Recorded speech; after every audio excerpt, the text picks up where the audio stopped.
Hello everyone, I'm Lokman Hussain Ansary, an English language trainer and mentor. If you want to develop your grammar skill, then this video lecture is for you because I'm here to teach you future continuous tense of passive voice. So let's get started.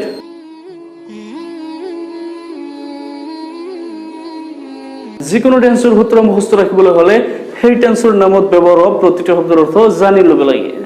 গতিকে future মানে হল ভৱিষ্যত আৰু continuous মানে চলি থকা আৰু tense মানে হল কাল গতিকে এই টেন্সৰ সূত্ৰ হ'ব ভৱিষ্যত কালত কোনো এটা কাম চলি থকা বুজালে তাক ফিউচাৰ কন্টিনিউয়াস টেন্স কোৱা হ'ব সো যিকোনো টেন্স যেটো আমি সিম্বলৰ হৈতে শিকো গতিকে এই টেন্সৰ সিম্বল হল আ হৈ থাকিব অৰ্থাৎ অসমীয়া বাক্যৰ শেষত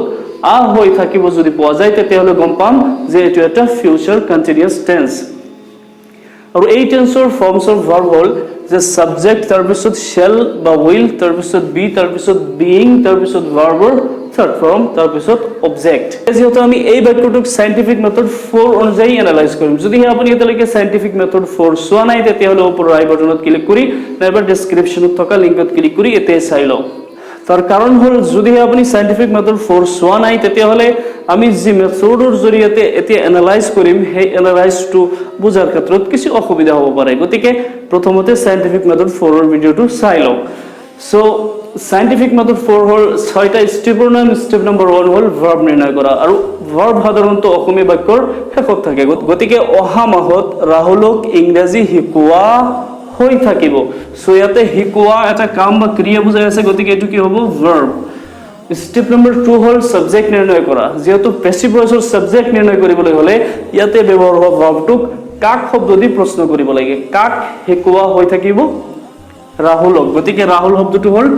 সাবজেক্ট আৰু স্টেপ নম্বৰ 3 হল 1 2 3 4 নিৰ্ণয় কৰা 1 2 3 4 হল চাৰিটা কোৱেশ্চনৰ নাম কোৱেশ্চন নম্বৰ 1 হল ইয়াতে ব্যৱহাৰ হোৱা ভাৰ্বটোক কি দি প্ৰশ্ন কৰিব লাগিব কি শিকোৱা হৈ থাকিব ইংৰাজী শিকোৱা হৈ থাকিব গতিকে ইংৰাজীটোৰ তলত 1 নম্বৰ প্ৰশ্নৰ উত্তৰ পাইছো বুলি 1 বহাব লাগিব 2 নম্বৰ কোৱেশ্চন হল কেনেকৈ দি প্ৰশ্ন কৰিব লাগিব কেনেকৈ শিকোৱা হৈ থাকিব কোনো উত্তৰ পোৱা নাই 3 নম্বৰ কোৱেশ্চন হল ক'ত শিকোৱা হৈ থাকিব কোনো উত্তৰ পোৱা নাই 4 নম্বৰ কোৱেশ্চন হল কেতিয়া শিকোৱা হৈ থাকিব অহা মাহত শিকোৱা হৈ থাকিব গতিকে 4 নম্বৰ কোৱেশ্চনৰ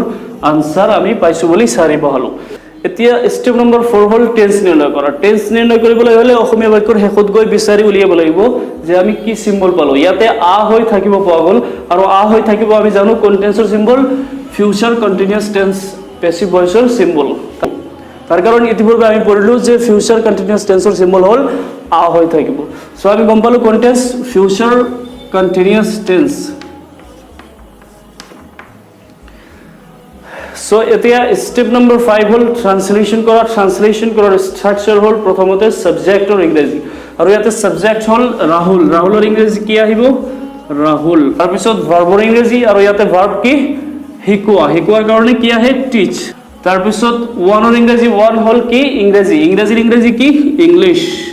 তাৰ পিছত টুৰ ইংৰাজী 2 পোৱা নাই 3 পোৱা নাই 4 পাইছো 4 হল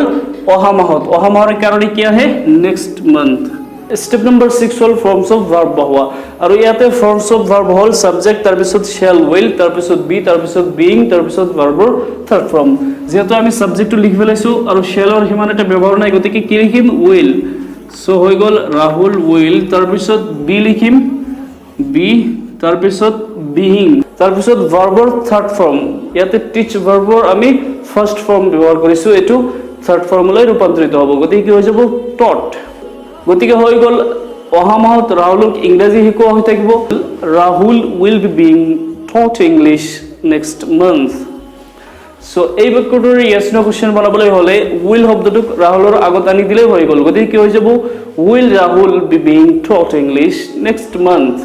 আৰু এই বাক্যটোৰ ws question বনাবলৈ হলে কি শব্দটোৰ ইংৰাজী হয় বহাই ওপৰৰ বাক্যটো হুবহু গতিকে কি হৈ যাব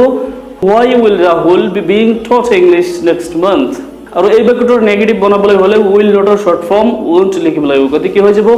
Rahul won't be being taught English next month আৰু এই বাক্যটোৰ yes no question বনাবলৈ হলে won't শব্দটোক ৰাহুলৰ আগত আনি দিলে হৈ গল গতিকে কি হৈ যাব won't Rahul be being taught English next month তাৰ পিছত এই বাক্যটোৰ ws question বনাবলৈ হলে কি শব্দটোৰ ইংৰাজী হয় বহাই ওপৰৰ বাক্যটো হুবহু গতিকে কি হৈ যাব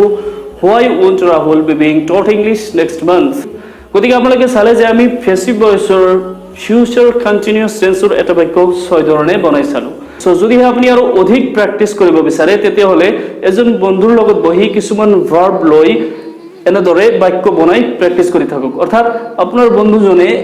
এটা অসমীয়া বাক্য ক'ব, আপুনি তাৰ ইংৰাজী বনাব, এনেকৈ 6 ধৰণে বনাই আপুনি আপোনাৰ বন্ধুক অসমীয়াত সুধিব, তেওঁ ইংৰাজী বনাব। এনেকৈ প্ৰেক্টিছ কৰি থাকক। যদিহে ভিডিঅ'টো ভাল লাগিছে লাইক কৰিব, আৰু বেয়া লাগিলে ডিসলাইকৰ বাটনটো আছেই, আৰু যদি অত্যাধিক ভাল লাগিছে প্লিজ এটা শ্বেয়াৰ কৰিব। Thank you for watching.